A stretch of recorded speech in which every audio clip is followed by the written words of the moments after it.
شروع اللہ کے نام سے جو بڑا مہربان نہایت رحم والا ہے۔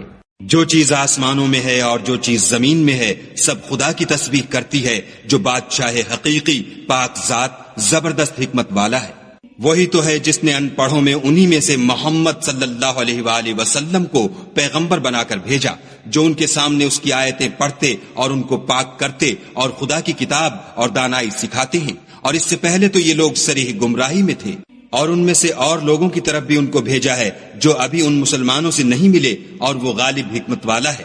یہ خدا کا فضل ہے، جسے چاہتا ہے عطا کرتا ہے، اور خدا بڑے فضل کا مالک ہے۔ جن لوگوں کے سر پر تورات لدوائی گئی پھر انہوں نے اس کے بارے تعمیل کو نہ اٹھایا، ان کی مثال گدھے کسی ہے جس پر بڑی بڑی کتابیں لدی ہوں۔ جو لوگ خدا کی آیتوں کی تکذیب کرتے ہیں ان کی مثال بری ہے، اور خدا ظالم لوگوں کو ہدایت نہیں دیتا۔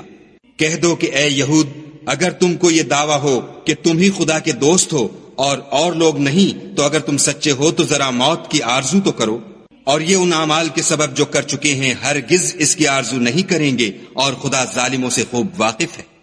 کہہ دو کہ موت جس سے تم گریز کرتے ہو وہ تو تمہارے سامنے آ کر رہے گی، پھر تم پوشیدہ اور ظاہر کے جاننے والے خدا کی طرف لوٹائے جاؤ گے، پھر جو کچھ تم کرتے رہے ہو وہ تمہیں سب بتائے گا۔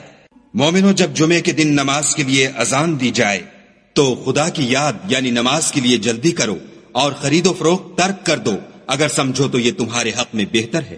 پھر جب نماز ہو چکے تو اپنی اپنی راہ لو اور خدا کا فضل تلاش کرو، اور خدا کو بہت بہت یاد کرتے رہو تاکہ نجات پاؤ۔ اور جب یہ لوگ سودا بکتا یا تماشا ہوتا دیکھتے ہیں تو ادھر بھاگ جاتے ہیں اور تمہیں کھڑے کا کھڑا چھوڑ جاتے ہیں۔ کہہ دو کہ جو چیز خدا کے ہاں ہے وہ تماشے اور سودے سے کہیں بہتر ہے، اور خدا سب سے بہتر رزق دینے والا ہے۔